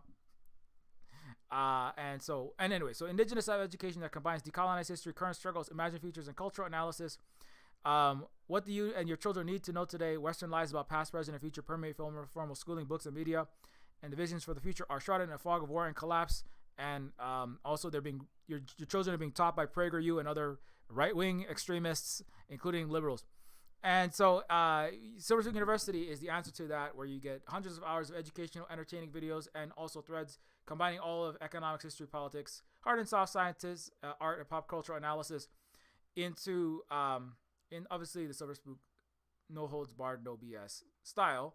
And you get access to this when you become a Patreon patron here at the Silver Spook Cooperative, and also get access to the Silver Spook Discord and behind the scenes updates on what we are working on when it comes to games and decolonization and food security and sovereignty here in Hawaii, where we are streamed from.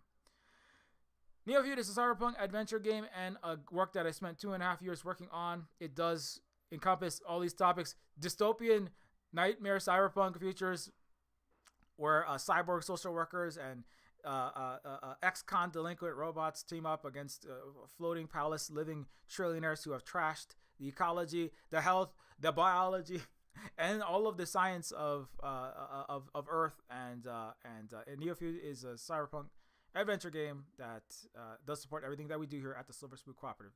If you have a second to leave even a very short review, it does help us to get the game discovered in the algorithm on Steam.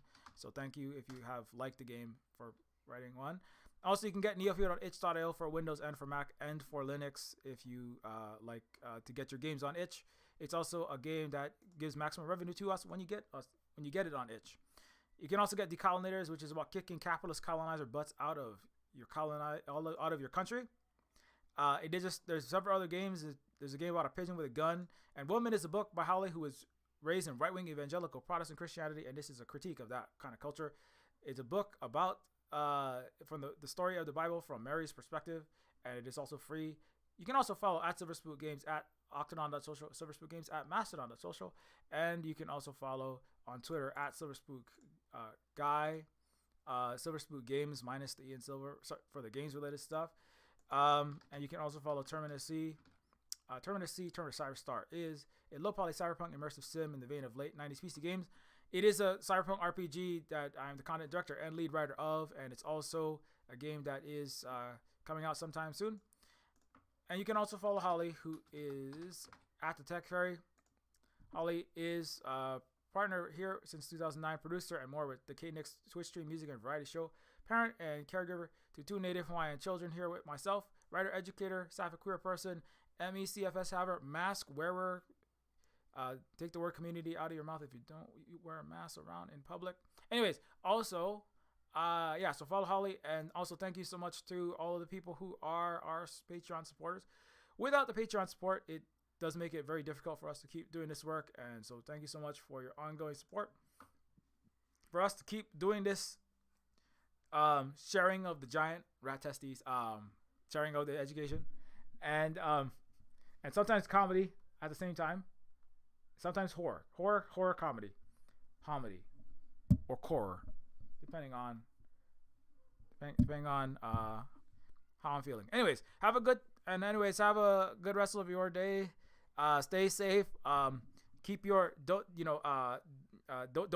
smoke Gen AI, especially if you are a third world. If you are the third leading, third most referenced journal for scientists worldwide, please don't smoke generally, and wear a mask, and don't inject Midjourney, Sora, ChatGPT, or OpenAI nonsense straight into your veins. Okay, please don't do that. Thank you very much.